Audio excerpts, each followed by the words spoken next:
From the IAB's perspective, we're very excited about online video advertising. It's the fastest growing format online around the world. The growth in online video from the viewer's perspective is coming from 4 areas. One is in broadband speeds and costs. In the content side, more and more content going online.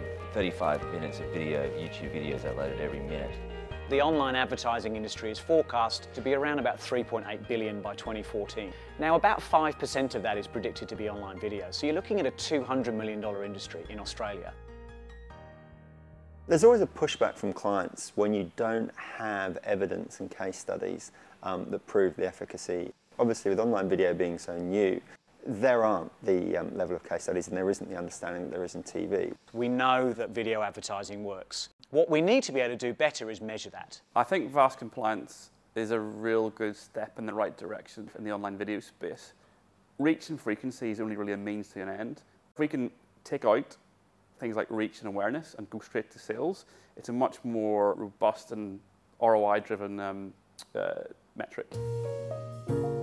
I see technology playing a big role, and that's why it's really important to look for platforms that can help you bridge and deliver across all of those multiple devices that are emerging in the market. I think what we're going to see and what we're already seeing overseas is the increased consumption of video content on mobile devices. The iPad or the tablet is absolutely a game changer.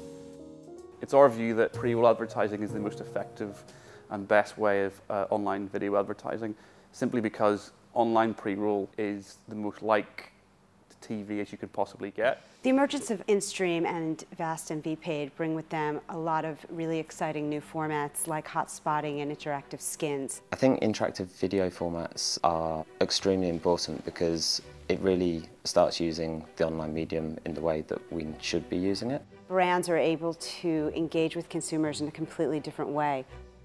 I think we've so far had quite a linear division between user-generated content, branded content and entertainment content. And I think that's all going to start to morph. We see great opportunities for advertisers with video branded content. It's my opinion that video branded content will become the new ad. I think there's opportunity for brands to be doing content, really kind of rich content. We've got so much more capability in the online environment to build in extra levels of kind of interaction, and it comes back to the idea of brands telling stories. We know online's a great direct response vehicle. There's a lot of question marks around branding, and I think they're slowly being eroded.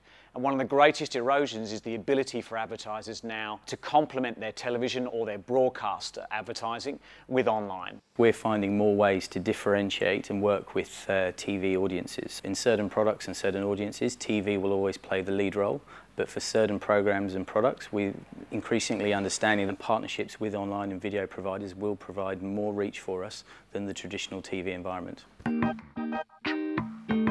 see 2011 being a massive year for video. I know they said that in 2010 and 2009, but now finally with the standardization of the formats and the really exciting things you can do with the different technologies evolving in market, we really believe that 2011 will be a massive year for when TV finally moves online. If I was going to make one recommendation to content owners looking to migrate into the digital world is focus on video. The engagement statistics around video are massive in Australia now.